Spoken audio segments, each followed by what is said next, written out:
الحمدللہ رب العالمین والصلاۃ والسلام علی رسولہ الامین وعلی آلہ وصحبہ اجمعین الی یوم الدین۔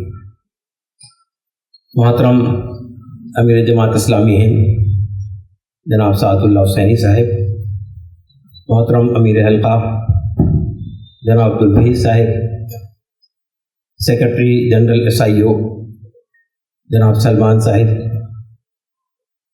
محترم انذار نعیم صاحب، جناب اقبال صاحب، بزرگوں، بھائیوں، محترم خواتین، میرا عنوان ہے جماعت اسلامی ہند ایک سال انقلاب کی دہائی۔ ان دنیا میں انقلابات کی تاریخ سے ہم واقف ہیں۔ کوئی دور ایسا نہیں گزرا جب مختلف نوعیت کے انقلابات دنیا میں آتے رہے۔ ان انقلابات کا اگر آپ جائزہ لیں تو ان انقلابات کے نتیجے میں کافی دنیا زیر و زبر ہوئی، کشت و خون پھیلا، قتل و غارت گری ہوئی، پوری دنیا تلپٹ ہو گئی۔ لیکن یہ انقلابات نے بحیثیت مجموعی انسان کو کیا دیا؟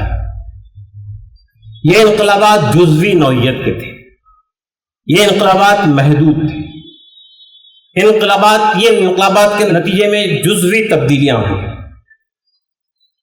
کبھی معیشت کے کسی ایک پہلو کو متاثر کیا گیا، کبھی معاشرت کے کچھ اصول سامنے آئے، کبھی سیاسی تبدیلیاں ہوئی، جغرافیائی تبدیلیاں ہوئی۔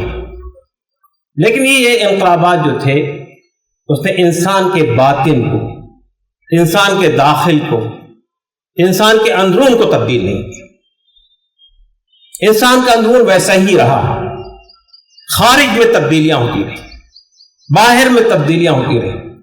اس لیے بحیثیت مجموعی انسان کے عقیدے اور عمل میں، انسان کی تہذیب و معاشرت میں، انسان کی سیاست میں، انسان کی انفرادی اور اجتماعی زندگی میں، انسان کے داخل و خارج میں وہ ہمگیر تبدیلی واقع نہیں ہے، محدود اور جزوی تبدیلیاں۔ ہاں، ایک انقلاب ایسا ہے جس نے انسان کے داخل کو، انسان کے باطن کو، انسان کے اندرون کو پہلے متاثر کیا۔ اس کے افکار و نظریات میں تبدیلی آئی، اس کے قلب و ذہن میں تبدیلی آئی، پھر نتیجتاً پورے معاشرے میں تبدیلی آئی۔ اس کا عقیدہ تبدیل ہوا، اس کی عبادات کے اصول مرتب ہوئے، اس کی معیشت کے ضوابط بنے، اس کی معاشرت میں تبدیلیاں آئیں، اور اس کی سیاست کے اصول اور ضوابط سامنے آئے۔ اس کی انفرادی زندگی تبدیل ہوئی، اس کی اجتماعی زندگی تبدیل ہوئی۔ وہ انقلاب تھا جو نبی کریم صلی اللہ علیہ وسلم حضرت محمد مصطفیٰ صلی اللہ علیہ وسلم کے ذریعے سے آج سے 14 سال پہلے برپا ہوا۔ یہ انقلاب محدود نہیں تھا، یہ انقلاب کے مخاطب صرف عرب نہیں تھے، اس انقلاب کا مخاطب انسان تھا، چاہے وہ انسان عرب کا ہو یا عجم کا، چاہے وہ انسان عرب کا ہو یا افریقہ کا، چاہے وہ انسان ایشیا کا ہو یا امریکہ کا۔ پورے انسان کو اس دعوت نے، اس انقلاب میں متاثر کیا۔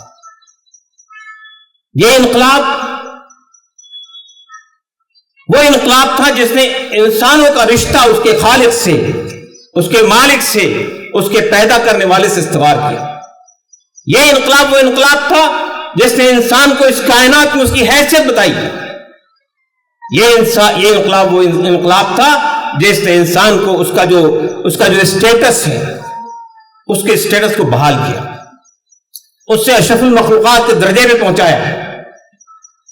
یہ انقلاب وہ انقلاب تھا جس نے پہلے، یعنی اولین مخاطب اس انقلاب کے اہل عرب تھے، وہ عرب جو اپنی بچیوں کو زندہ دفن کر دیتے تھے، وہ عرب جن کے ہاں قبائلی لڑائیاں برسوں سالوں سال تک چلتی رہتی تھی، وہ عرب جو تہذیب و تمدن سے ناشنا تھے، وہ عرب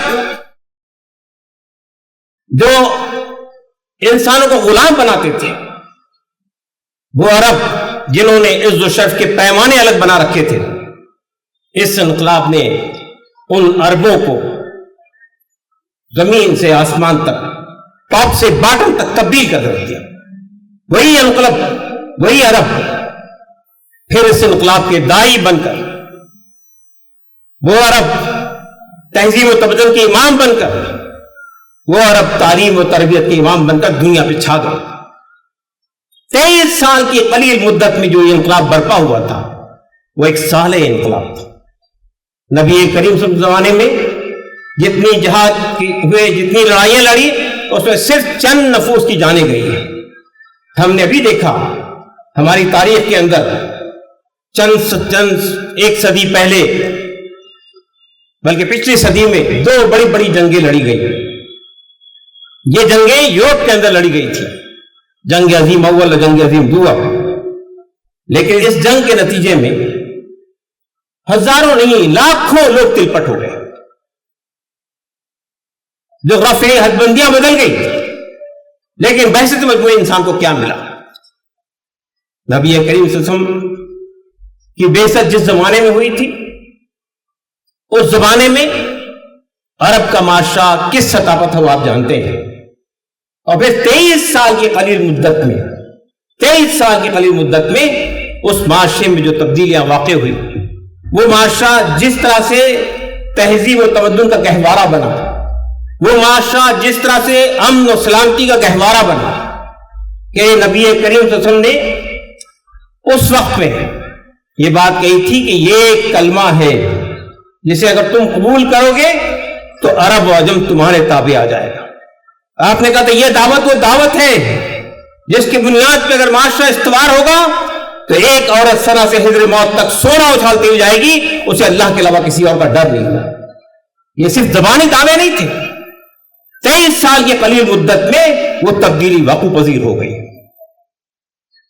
وہی جو لٹیرے تھے، جو راہزن تھے، جو قافلوں کو لوٹ لیا کرتے تھے، وہی رہنما بن گئے، وہی محافظ بن گئے۔ جو خانہ جنگی مبتلا تھے، وہ انسانیت، امن اور سلامتی کے علمبردار بن کر کھڑے ہو گئے۔ جو الف ب ت نہیں جانتے تھے، جو لکھنا پڑھنا نہیں جانتے تھے، وہ تہذیب و تمدن کے امام بن کے کھڑے ہوئے۔ یہ صالح انقلاب جو آج سے 1400 سال پہلے واقع ہوا تھا، نبی کریم صلی اللہ علیہ وسلم کی بعثت صرف اس وقت کے لیے نہیں تھی۔ آپ پیغمبر آخر الزمان تھے، آپ کے بعد کوئی اور نبی آنے والا نہیں تھا، اور یہ دین پوری انسانیت کے لیے رہتی دنیا تک، قیامت تک کے تمام انسانوں کے لیے بھیجا گیا تھا، اور یہ واضح کر دیا گیا تھا ان دین عند اللہ اسلام۔ اگر کوئی دین ہے، کوئی نظام حیات ہے، کوئی نظام زندگی ہے، زندگی گزارنے کا کوئی راستہ اور طریقہ ہے تو صرف اور صرف اسلام ہے۔ وہ اسلام جو حضرت آدم علیہ السلام سے شروع ہوا تھا، نبی کریم صلی اللہ علیہ وسلم پہ آ کے اس کی تکمیل ہوئی۔ الیوم اکملت لکم دینکم واتممت علیکم نعمتی ورضیت لکم الاسلام دین۔ نبی کریم صلی اللہ علیہ وسلم کی یہ ذمہ داری دی گئی تھی، هو الذی ارسل رسولہ بالہدی ودین الحق لیظہرہ علی الدین کلہ ولو کرہ المشرکون۔ وہ اللہ ہی ہے جس نے اپنے رسول کو ہدایت اور دین حق کے ساتھ بھیجا تاکہ اس دین کو تمام ادیان باطل پہ غالب کر دے، چاہے یہ بات مشرکین کو، اللہ کا شریک ٹھہرانے والوں کو کتنی ہی ناگوار کیوں نہ گزرے۔ نبی کریم صلی اللہ علیہ وسلم نے کیا بات دی تھی، کس طرف انسانوں کو بلایا تھا؟ وہ ایک کلمہ تھا، وہ انقلابی کلمہ، وہ اس انقلاب کا سلوگن تھا، وہ اس انقلاب کا نعرہ تھا، وہ اس انقلاب کی بنیاد تھی، لا الہ الا اللہ محمد رسول اللہ۔ پہلے انسانوں سے یہ کہا گیا کہ تم انکار کرو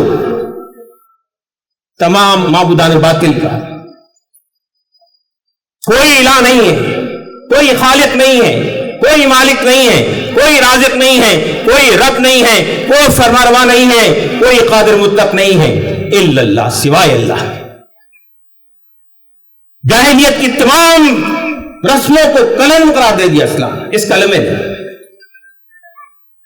معبودان باطل کے